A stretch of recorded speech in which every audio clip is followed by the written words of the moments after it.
Lair had always been different from the other wolves in his pack. While his brothers practiced combat and hunting, Lair found himself drawn to the ancient stone circles that dotted the mountain peaks, places where the veil between the physical and spiritual worlds grew thin. His gift manifested early, the ability to sense and manipulate spiritual energy, to communicate with the essence of living things, to heal wounds that went deeper than flesh and bone. But in a pack that valued only physical strength and dominance, Lair's spiritual gifts were seen as weakness, as evidence of a soft heart that had no place among warriors. His parents tolerated his strange abilities but never celebrated them, hoping that maturity would bring him more practical skills. His packmates whispered behind his back about the Omega who talked to spirits and spent his time in meditation rather than combat training. Despite the criticism and lack of understanding, Lair continued to develop his abilities in secret. He learned to quiet his mind and listen to the whispers of the wind, to sense the emotional currents that flowed between living beings, to channel healing energy through touch and intention. The ancient spirits that dwelt in the mountain's sacred sites became his teachers, sharing wisdom that had been forgotten by the modern world. It was during one of these spiritual commune sessions that Lair first felt the pull of the mate bond. The sensation was unlike anything he had ever experienced. A sudden, overwhelming connection that seemed to reach across distance and time to touch his very soul. The bond was so strong, so undeniable, that it left him gasping and shaking as he realized what it meant. His fated mate was Rongar, son of the pack leader and heir to the northern pack throne. Rongar was everything an alpha was supposed to be: tall, powerful, with the kind of commanding presence that made others step aside when he entered a room. His dark hair was always perfectly groomed. His ice-blue eyes held the coldness of winter storms, and his voice carried the authority of someone who had never been told no. The revelation of their bond should have been a cause for celebration. In werewolf culture, the connection between fated mates was considered sacred, a gift from the moon goddess herself. But Lair knew with sinking certainty that Rongar would never accept him as a mate. The future alpha had made his opinions about weakness very clear, and Lair's spiritual gifts would be seen as exactly the kind of softness that had no place in a leader's life. For weeks, Lair tried to hide the bond, hoping that maybe it would fade or that he could learn to ignore it. But the connection only grew stronger, pulling at his heart and soul with increasing intensity. He began to have dreams where he could feel Rongar's emotions, sense his thoughts, experience echoes of his daily life.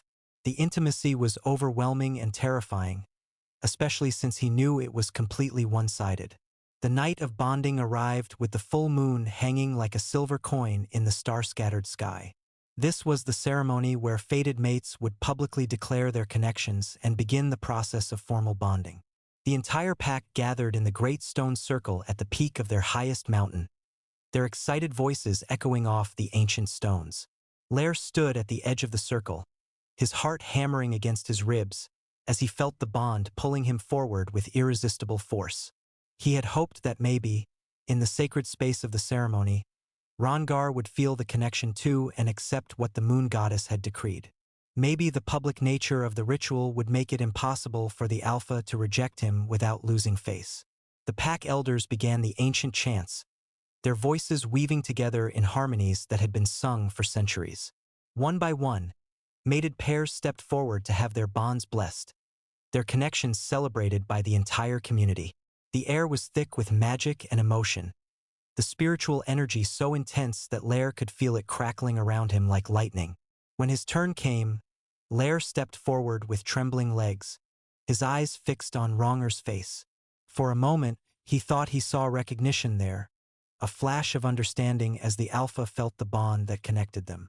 The silver thread of their connection became visible in the moonlight, stretching between them like spun starlight. But instead of acceptance, Lair saw disgust flicker across Rongar's features. The alpha's lip curled in contempt as he looked at the Omega who had dared to claim him as a mate. "I will not accept an Omega with a soft heart and dreamy eyes," Rongar declared, his voice booming across the stone circle. "You are a shame to this pack, a weakness that I will not tolerate." The words hit Lair like physical blows, each one more devastating than the last. Around them, the pack fell silent, their shock and fascination palpable in the mountain air. This was unprecedented, a public rejection of a fated mate bond, a violation of the most sacred laws of their people. The northern pack needs strength, not some mystical dreamer who talks to spirits. Rongar continued, his voice dripping with disdain. I reject this bond. I reject you. With brutal efficiency, Rongar reached out and grasped the silver thread that connected them. Lair felt the bond fighting against the rejection, trying to maintain the connection that the moon goddess had created. But Rongar's will was implacable, his rejection absolute. With one sharp motion, he tore the bond apart, the spiritual energy crackling and dispersing like smoke on the wind. The pain was indescribable. Lair felt like his soul was being ripped in half, like every breath was fire in his lungs. The severed bond left jagged wounds in his spirit that no amount of healing magic could touch. He collapsed to his knees in the center of the stone circle, his body convulsing as the spiritual feedback tore through him. Around him, the pack watched in fascination and horror. Some whispered among themselves about the Omega who had dared to reach above his station. Others stared in open disgust at his weakness. The other bonding ceremonies continued as if nothing had happened, but Lair was no longer part of it.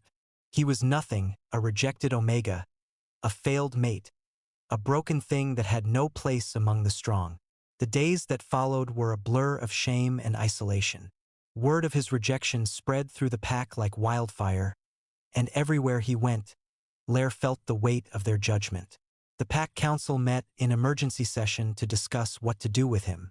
A rejected Omega was seen as unstable, potentially dangerous, a reminder of failure that could not be tolerated. You bring dishonor to our bloodline, his father told him with cold finality. Your presence here is a constant reminder of weakness, of the spiritual nonsense that has no place among warriors. You will leave our territory, and you will not return. They stripped him of his family name first, erasing his identity from the pack records as if he had never existed. Then they took his possessions, his home, his place in the community. Within a week, Lair found himself at the borders of pack territory with nothing but the clothes on his back and the broken remains of his spirit. The exile was harder than he had expected. Without the support of his pack, without the healing energy that came from being part of a community, his body began to fail. The severed mate bond had left him with what the old texts called blood syndrome, a spiritual wasting disease that slowly drained the life from rejected Omegas. His appetite disappeared, his strength ebbed away, and his spiritual gifts became painful to use. He wandered the darkness, the wild lands beyond pack territory where exiles and outcasts went to die. These were ancient forests filled with the ruins of long-dead civilizations, places where magic still flowed, but in twisted, dangerous forms. Strange creatures lurked in the shadows, and the very air seemed to whisper with the voices of the lost and forgotten. For weeks, Lair survived on whatever he could find: roots and berries, stream water, the occasional small animal he managed to catch. His body grew gaunt and his clothes hung loose on his diminishing frame. The spiritual energy that had once been his greatest gift now felt like a curse, allowing him to sense the despair and hopelessness of every creature he encountered. It was during his third week in the darkness that Lair's luck finally ran out. He had been trying to find shelter from a brutal storm when he collapsed beside a ruined temple, his body finally giving in to the combination of starvation, exposure, and spiritual exhaustion. As consciousness faded, he thought with bitter irony that at least he would die alone, without burdening anyone else with his weakness. But death was not to be his fate. When awareness returned, Lair found himself in a warm, comfortable room lit by flickering candles. Silk tapestries covered the walls, and the scent of expensive incense filled the air.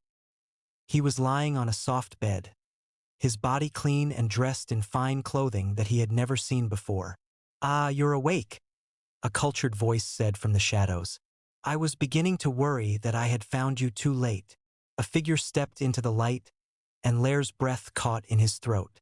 The man was tall and lean, with pale skin that seemed to glow in the candlelight and dark hair that fell in waves to his shoulders.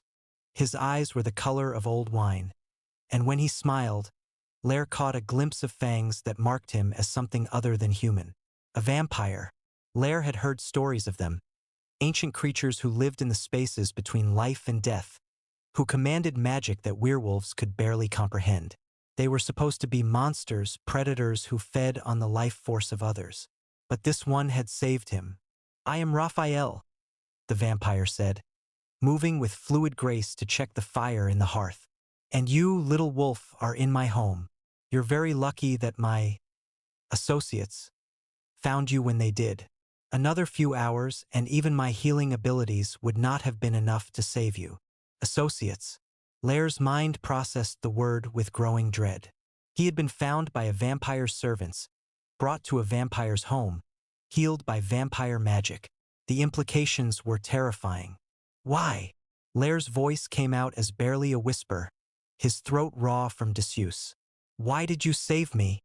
Rafael paused in his ministrations, those wine-dark eyes studying Lair with an intensity that made him feel both vulnerable and strangely protected. "Because you were dying alone and forgotten, and I have some experience with what that feels like. And because my sources tell me you have certain abilities that could be useful to my household." The truth hit Lair like a physical blow. He hadn't been saved out of kindness or compassion. He had been rescued because he was potentially valuable, because his spiritual gifts could be exploited by a vampire lord who needed a magical servant. The realization was almost worse than dying alone in the ruins. "I see understanding in your eyes," Rafael said, not unkindly. "Yes, you have been brought here to serve. But before you despair completely, let me assure you that service in my household is not what you might expect. I have no interest in breaking spirits or causing unnecessary suffering. I require only that you use your gifts to benefit my people, and in return, you will be fed, clothed, protected, and treated with basic dignity." It wasn't freedom, but it was survival. And after weeks of slow starvation in the wilderness, survival was more than Lair had dared to hope for. He nodded his acceptance, not trusting his voice to remain steady. What followed was a period of adjustment that challenged everything Lair thought he knew about vampires and their society. Rafael's household was vast and complex, a sprawling estate that housed dozens of beings from across the supernatural spectrum. There were vampires, of course, but also humans, shapeshifters, and creatures that Lair couldn't even begin to classify. The work he was given was strange but not unpleasant. Rafael wanted him to use his spiritual gifts to help maintain the magical wards that protected the estate, to heal injured members of the household, and to serve as a conduit for communicating with the spirits that dwelt in the ancient forests surrounding the property. It was work that actually utilized his abilities rather than dismissing them as weakness. More surprising still was Rafael's treatment of him. The vampire lord never raised his voice, never used physical force, never demanded more than Lair was capable of giving. When Lair's spiritual gifts caused him pain, a common side effect of his severed mate bond, Rafael provided healing potions and time to recover. When Lair struggled with nightmares about his rejection and exile, Rafael quietly arranged for his quarters to be moved to a more peaceful section of the estate. "You're not what I expected," Lair said one evening as they worked together in Rafael's private study, translating ancient texts that dealt with spiritual magic. "And what did you expect?" Rafael asked without looking up from the manuscript he was examining. "A monster," Lair replied honestly. "Someone who would use my gifts until I burned out, then discard me like trash." Rafael was quiet for a long moment, his wine-dark eyes distant with memory. "I have lived for over 8 centuries, he said finally. "I have seen what cruelty accomplishes, what fear creates, what hatred destroys. I have no interest in perpetuating such things in my own domain. Then why keep servants at all? Why not just live alone?" "Because," Rafael said, his voice softer than Lair had ever heard it, "loneliness is a burden that becomes heavier with each passing century. I have learned that the only cure for isolation is connection, and connection requires a certain amount of vulnerability from all parties involved." It was the most personal thing Rafael had ever shared with him, and it gave Lair a glimpse of the man beneath the vampire lord's carefully controlled exterior. Here was someone who understood rejection, who knew what it felt like to be cast out and forgotten. The realization created a strange sense of kinship between them, a shared understanding that went deeper than their master-servant relationship. As the months passed, Lair found himself looking forward to their evening work sessions.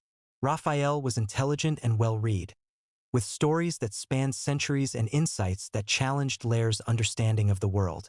More importantly, he listened when Lair spoke, treating his opinions and observations as valuable rather than dismissing them as the foolish thoughts of a broken omega. "Your spiritual gifts are remarkable," Rafael observed one evening as they worked on a particularly complex healing ritual. "I've never encountered anyone who could channel energy with such precision and control." "My pack saw them as weakness," Lair replied, still uncomfortable with praise after a lifetime of criticism. "Your pack were fools," Rafael said with quiet conviction.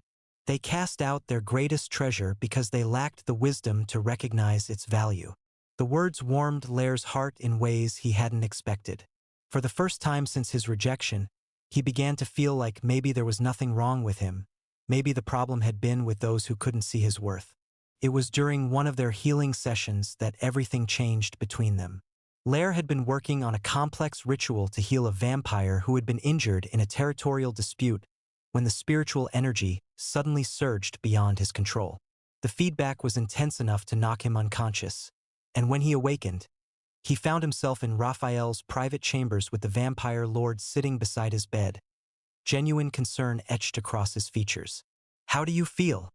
Raphael asked, his hand cool against Lair's fevered forehead. "Like I've been struck by lightning," Lair replied weakly. "Did the healing work?" "Perfectly. You saved Marcus's life, though it nearly cost you your own."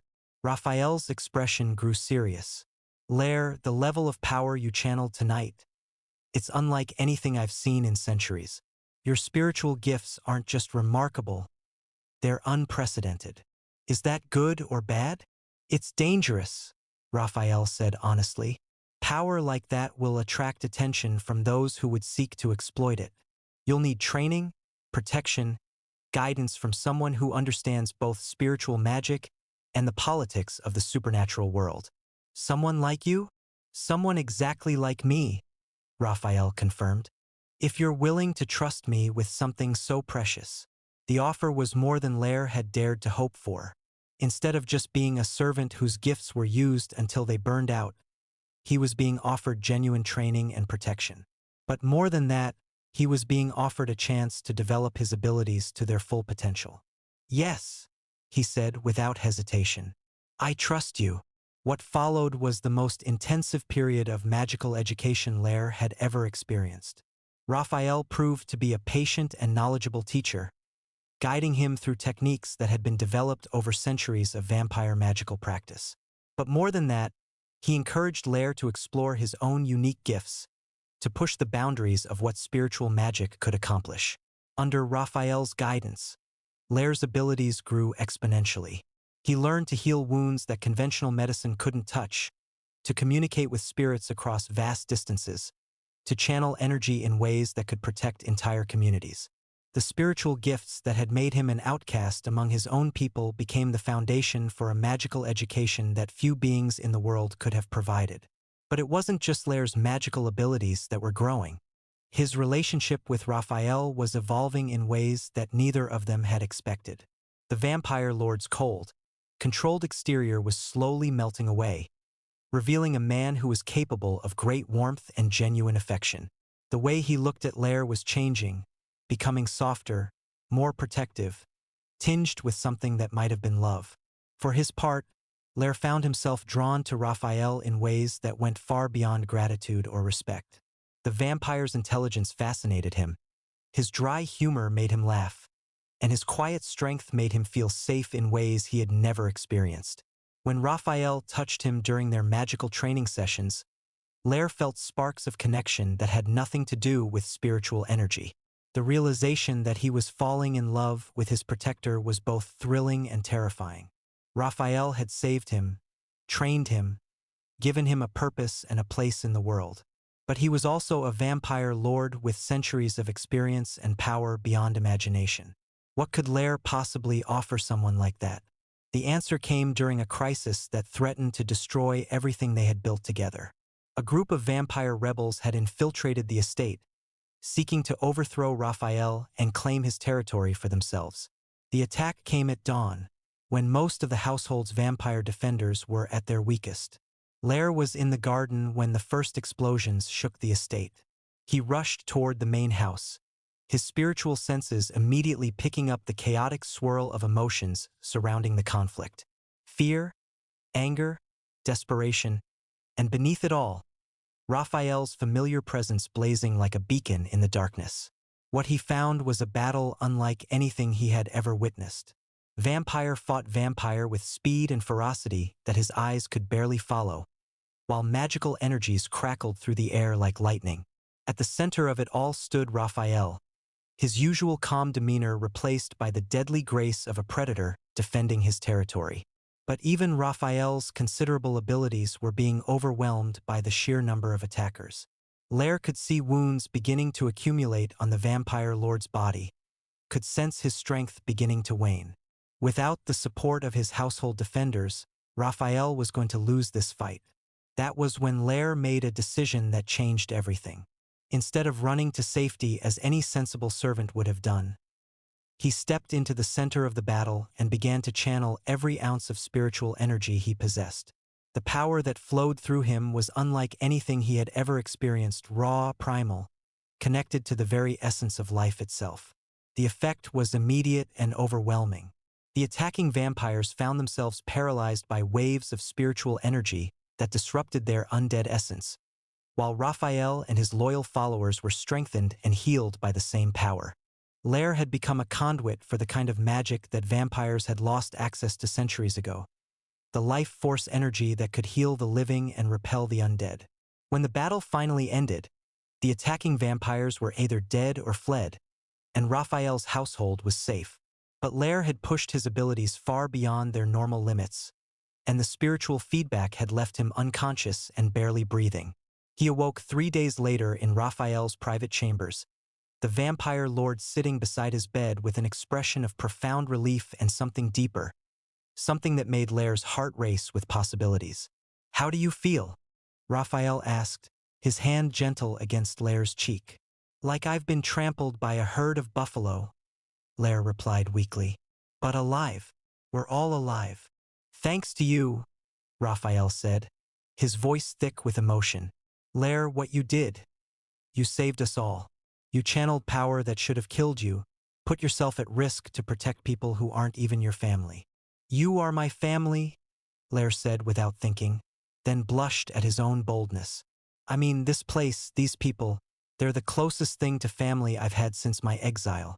And you are the closest thing to family I've had in centuries," Raphael replied, his wine-dark eyes intense with unspoken emotion. "Lair, I need to tell you something. What I feel for you, it goes far beyond gratitude or respect or even friendship. I love you, completely and utterly, and I have for months now." The words hit Lair like a physical blow, so unexpected and wonderful that he almost couldn't believe them. "You love me. I love your courage, your compassion, your incredible gifts that you use to help others rather than seeking power for yourself. I love the way you see beauty in things others dismiss as worthless. I love your strength, which is so much greater than you realize." Raphael's voice was soft but certain. "I love you, Lair, and I want to spend whatever time we have learning to love you better." "I love you too," Lair whispered, the words feeling like a prayer. "I've loved you for so long, but I never dared to hope that you might feel the same way." The kiss that followed was gentle and tender, a promise of devotion that went deeper than desire. When they finally broke apart, both of them were breathing hard, their faces flushed with emotion and possibility. "I want to court you properly," Raphael said, his forehead resting against Lair's. "Not as master and servant, but as equals. I want to give you time to be sure, to understand what a life with me would mean." "I don't need time," Lair replied, his hand finding Raphael's and intertwining their fingers. "I've never been more sure of anything in my life. I want to be with you, build a life with you, face whatever challenges come our way together." What followed was the most blissful period of Lair's life. Rafael courted him with all the romance and attention that centuries of experience could provide. They spent their evenings walking through the gardens, talking about everything and nothing. Rafael shared stories of his long life, while Lair spoke of his dreams for the future. They discovered a shared love of poetry and philosophy, a mutual appreciation for the small beauties of daily life. Their physical relationship developed slowly and naturally, built on a foundation of trust and genuine affection. Rafael was a patient and generous lover, taking time to learn what brought Lair pleasure, while Lair discovered that his spiritual gifts could be used to enhance their intimacy in ways that left both of them breathless with wonder. But their happiness was interrupted by news that struck fear into both their hearts. A messenger arrived at the estate with word that the Northern Pack was mobilizing for war. They had declared Rafael's household a threat to werewolf territory and were demanding the return of their stolen property, namely, Lair himself. "They want to put me on trial for magical treason," Lair said, reading the formal declaration with growing dread. "They claim that by serving vampires, I've betrayed my own species." "Hypocrites," Rafael said, his voice cold with fury. "They cast you out, left you to die, and now they want to claim ownership of you? I think not." "What do we do?" Lair asked, though he already knew the answer would be complicated. "We prepare for war," Rafael said grimly, "and we hope that cooler heads will prevail before it comes to that." The next few weeks were a whirlwind of preparation and negotiation. Rafael reached out to his allies in the vampire community, seeking support for the coming conflict. Messages flew back and forth between the estate and the Northern Pack territory, each side trying to find a peaceful resolution that would satisfy their respective honor codes. But it quickly became clear that negotiation was not going to be enough. The Northern Pack's demands were absolute. They wanted Lair returned to face judgment for his crimes, and they wanted Rafael's household to acknowledge werewolf authority over all supernatural beings in the region. Neither demand was acceptable to Rafael or his people. It was Lair who finally proposed a solution that might avoid all-out war.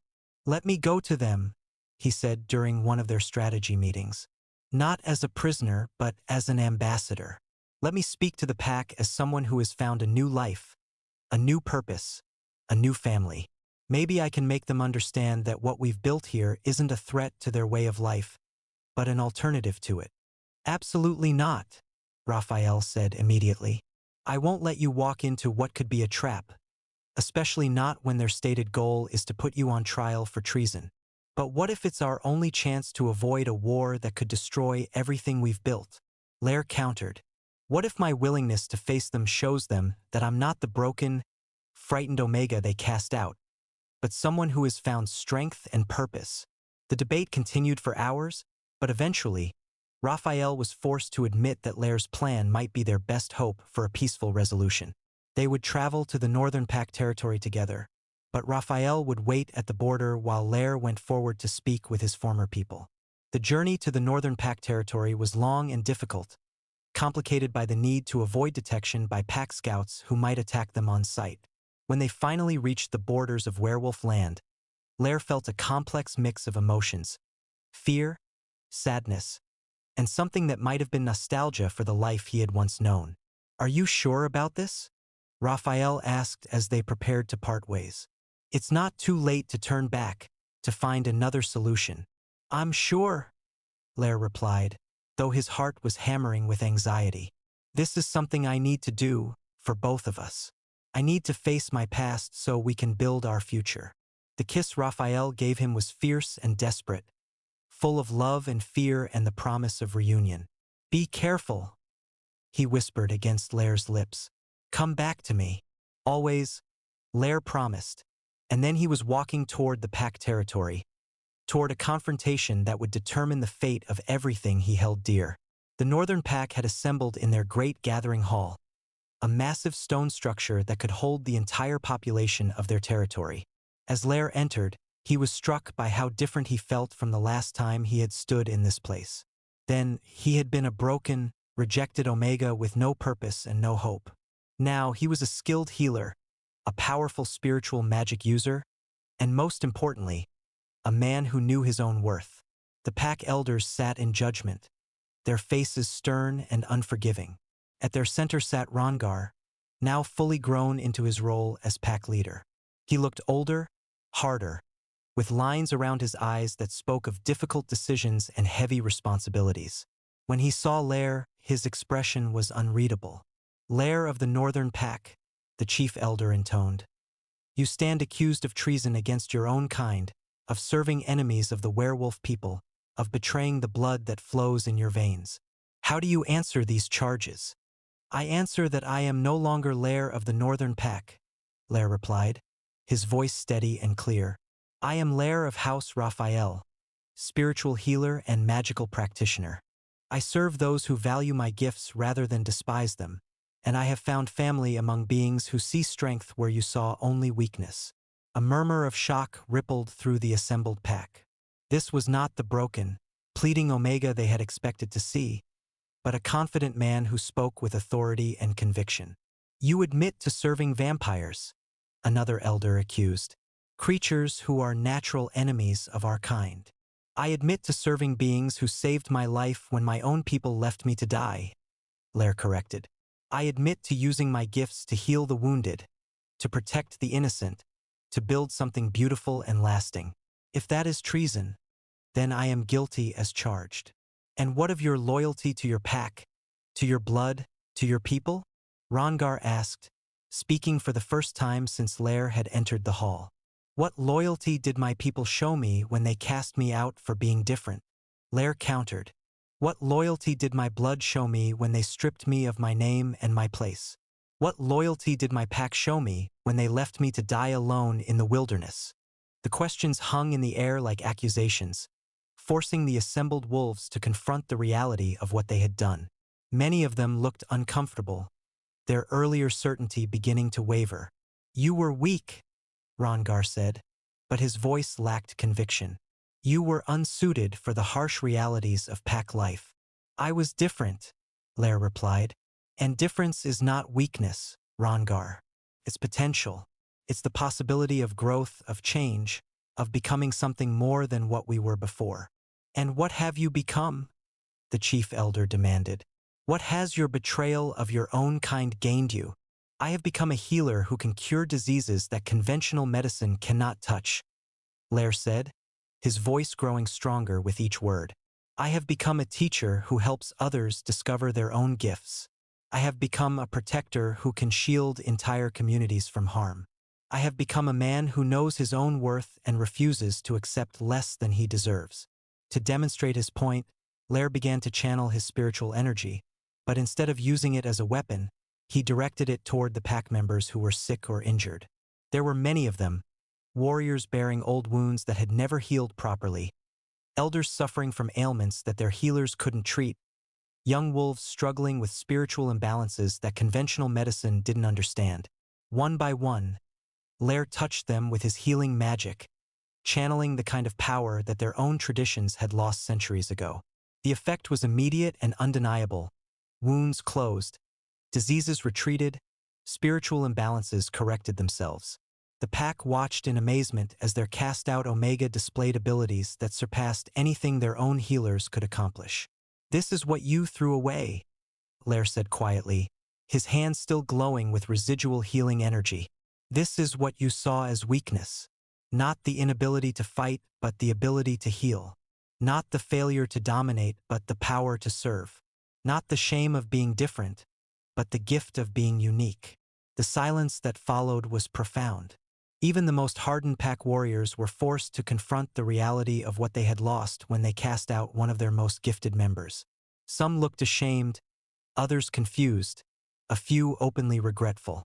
It was Rongar who finally broke the silence. "You have grown strong," he admitted, his voice thick with emotion. "Stronger than I ever imagined possible." "No," Lair corrected gently. "I was always strong.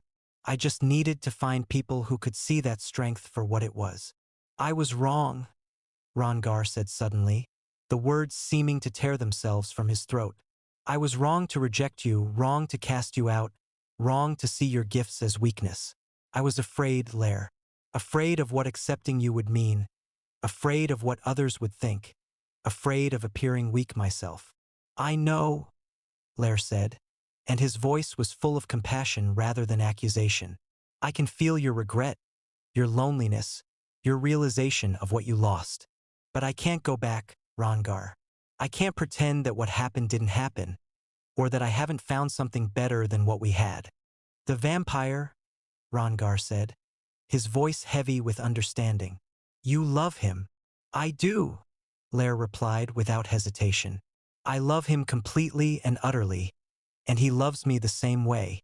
He sees me for who I truly am, values my gifts, supports my dreams, and makes me feel like the most precious thing in his world. Then you won't return to us? No, Lair said firmly, but I'm not here to gloat or to seek revenge. I'm here to offer you a choice. You can continue to see difference as weakness, to cast out anyone who doesn't fit your narrow definition of strength. Or you can learn to see difference as potential, to embrace the gifts that make each of us unique. And if we choose the first option, then you'll continue to lose your best and brightest to exile and death, Lair said sadly. And you'll find yourselves increasingly isolated in a world that's learning to value cooperation over conflict. And if we choose the second, then maybe we can find a way to coexist peacefully, Lair replied. Maybe some of your people who don't fit the traditional mold can find refuge with us, while others work to change things from within. Maybe we can build bridges instead of walls. The debate that followed lasted for hours, with pack members arguing passionately on both sides. Some wanted to maintain the old ways, to uphold the traditional values that had served them for generations. Others had been moved by Lair's demonstration of healing power and were beginning to question whether their rigid hierarchy was serving them well. In the end, it was the younger generation that tipped the balance. Several young wolves stepped forward to speak about their own struggles with the pack's narrow definitions of strength and worth. They talked about friends who had been cast out for being different, about abilities that had been suppressed because they didn't fit traditional roles, about dreams that had been abandoned because they weren't considered appropriate for their station. We're losing our future, one young Omega said, his voice shaking with emotion. We're so focused on maintaining the past that we're not preparing for what's coming. The world is changing, and we need to change with it or be left behind. The vote, when it finally came, was closer than anyone had expected. By a narrow margin, the pack chose to begin the process of change, to start questioning their traditional assumptions about strength and worth. It wasn't a complete victory for Lair's vision, but it was a beginning. As the formal proceedings concluded, Rongar approached Lair privately. The former alpha looked older, more tired, but also somehow more human than Lair had ever seen him. I want you to know, Rongar said quietly, that not a day has passed since I rejected you that I haven't regretted it, not because of your power or your gifts, but because I lost the chance to know you, to learn from you, to grow alongside you. I know, Lair replied, his empathic abilities allowing him to feel the depth of Rongar's regret. And I forgive you, not because what you did was right, but because holding on to anger would only hurt us both. Will you ever come back? Visit, perhaps, or... No, Lair said gently but firmly. My life is elsewhere now, with people who chose me as much as I chose them. But I hope that what we've accomplished here today will help you build something better for those who come after us. Rongar nodded, accepting the finality of Lair's decision with a grace that spoke of hard-won wisdom. Be happy, he said finally. Be happy, and know that you have given us the greatest gift possible, the chance to become better than we were. The journey back to Rafael's estate was filled with reflection and relief. Lair had faced his past and emerged stronger for it, had confronted his former people and offered them a choice between fear and growth. Not everyone had been ready to accept his message, but enough had been moved by his words and demonstration of power to begin the process of change. Rafael was waiting at the border, his face anxious until he saw Lair approaching safely. The reunion was emotional and intense, both of them acutely aware of how much they had risked and how much they had to lose. How did it go? Rafael asked, pulling Lair into his arms. Better than I hoped, not as well as I dreamed, Lair replied, breathing in the familiar scent of his beloved. But it's a beginning, And sometimes beginnings are all we can ask for. And us? Are we safe? We're safe, Lair confirmed.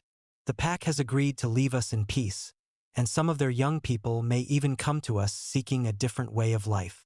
Then we won, Rafael said, his voice full of wonder. We actually won. We survived, Lair corrected.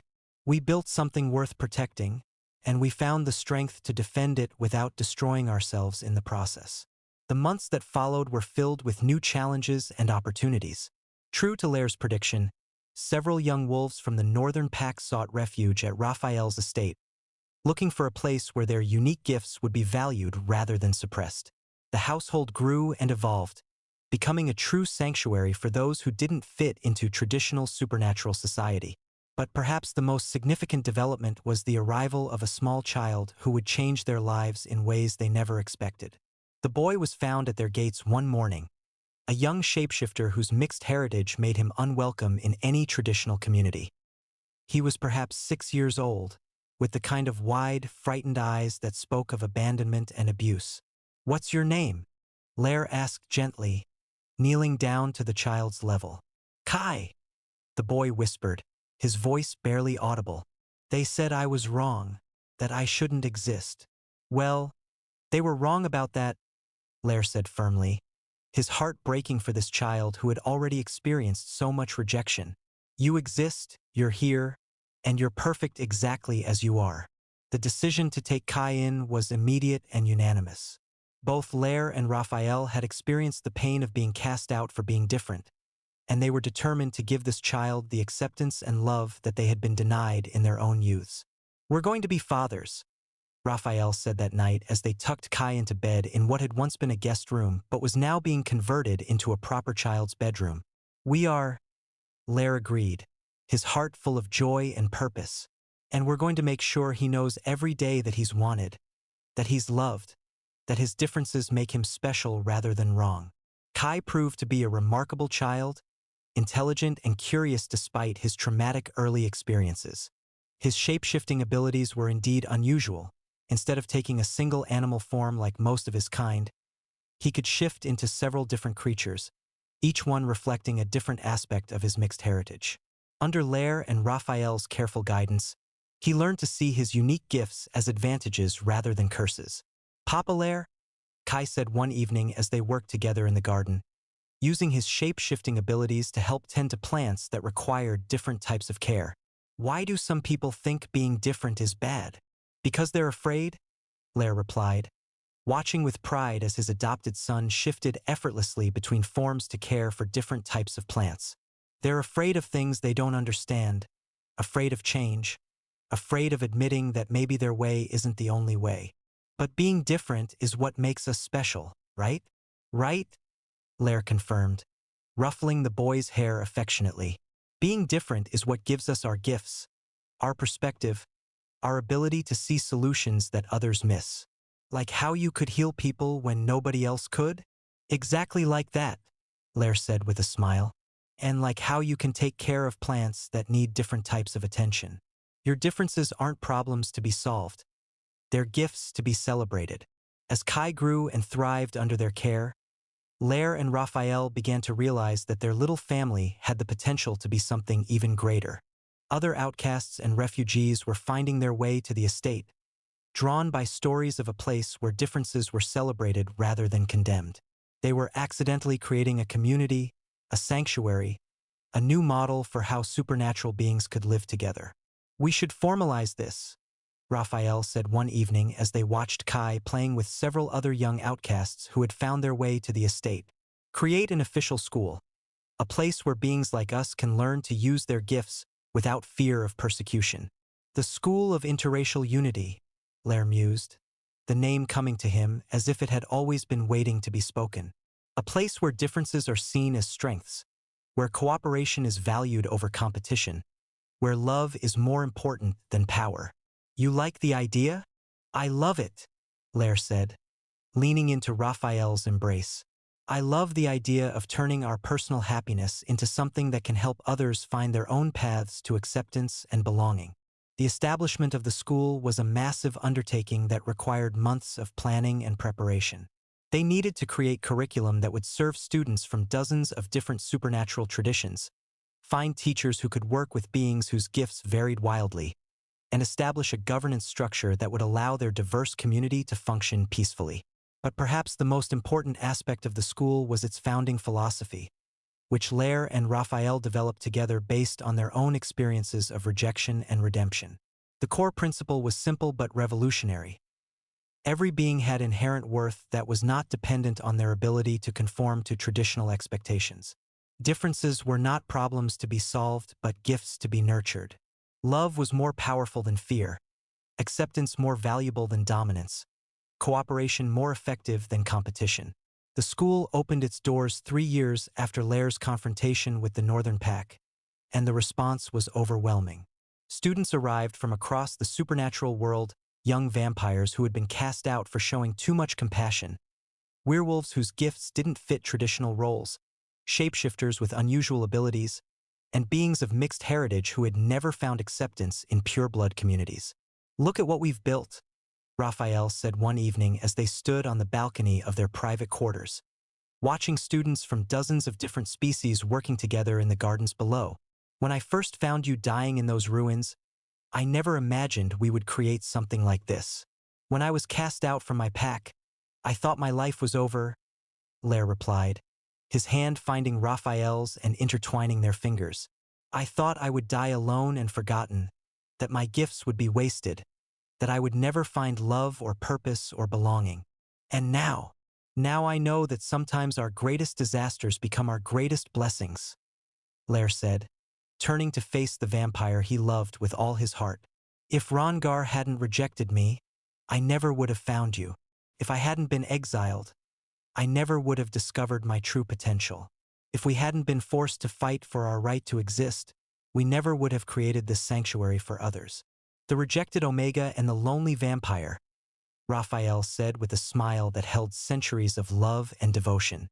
"Not exactly the most likely pair to change the world." "The best love stories never are," Lair replied, standing on his toes to kiss his mate.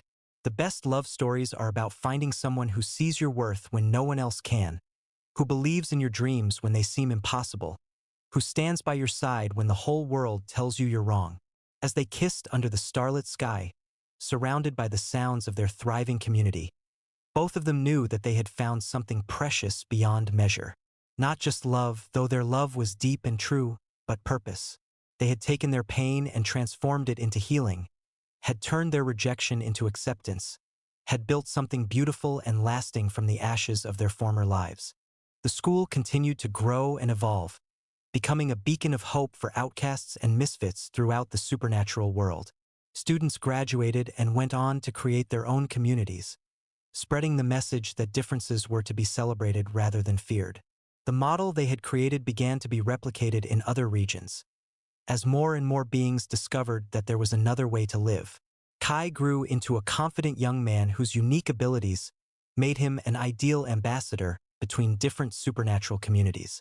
His shape-shifting gifts allowed him to understand and relate to beings from many different traditions, while his upbringing in an environment of acceptance had given him the emotional intelligence to build bridges between groups that had been enemies for centuries. "I want to be like you and Papa Rafael," he told Lair one day as they walked through the forest surrounding the estate. "I want to help people who have been cast out, who feel like they don't belong anywhere." "You already are helping them," Lair replied, his heart swelling with pride for the young man his son had become. "Every time you show someone that being different is beautiful, every time you stand up for someone who's being bullied for their gifts, every time you choose love over fear, you're helping to create a world where no one has to face rejection alone." "Do you think it will work, this new world we're trying to build?" "I think," Lair said carefully, "that every generation has to choose between fear and love, between isolation and connection, between the comfort of the familiar and the possibility of something better. We can't make that choice for them, but we can show them what becomes possible when we choose love." As the sun set over their magical valley, painting the sky in shades of gold and crimson, Lair reflected on the incredible journey that had brought him to this moment. From the broken Omega who had been cast out in shame to the respected teacher and healer who had helped create a new model for supernatural society. From the lonely exile who thought he would die forgotten to the beloved partner and father who had found his place in the world. No regrets, Rafael asked, reading his thoughts as he so often did. No regrets, Lair confirmed, leaning into his mate's embrace. Not about the rejection, not about the exile, not about the pain that brought us together. All of it was necessary to bring us to this moment, to this life, to this love. And the future? The future, Lair said, watching their son play with students from a dozen different species. All of them laughing together as if their differences were just interesting variations rather than barriers to friendship. The future looks bright. We've planted seeds that will grow long after we're gone. Created something that will outlast us both. A legacy of love, Rafael murmured, pressing a kiss to the top of Lair's head. The best kind of legacy, Lair agreed. The kind that changes hearts and minds, that gives hope to the hopeless, that proves that love really can conquer fear. As night fell over their sanctuary, the School of Interracial Unity settled into its evening routines. Students from across the supernatural spectrum shared meals and stories, worked together on projects that would have been impossible in segregated communities, formed friendships and partnerships that crossed every traditional boundary. And at the heart of it all were Lair and Rafael, the rejected Omega and the lonely vampire who had found each other in the darkness and built something beautiful together. Their love story had become more than just a personal triumph. It had become a beacon of hope for anyone who had ever felt different, cast out, or alone. Their story reminded the world that sometimes the greatest love stories begin with the deepest pain, that sometimes what we think is our ending is actually our beginning, and that sometimes the people who cast us out do us the greatest favor of all by freeing us to find where we truly belong. In the end, that was their greatest gift to the world. Not just the school they had built or the students they had taught, but the simple demonstration that love, given freely and received gratefully, could indeed transform the world. One heart at a time, one relationship at a time, one community at a time, until love became the rule rather than the exception. And they lived not just happily ever after, but purposefully ever after, knowing that their love had made the world a little brighter, a little kinder, a little more accepting of the beautiful differences that make each of us unique. It was a love story worth telling, a life worth living, and a legacy worth leaving. The proof that sometimes the most broken among us have the greatest capacity for healing, both ourselves and others.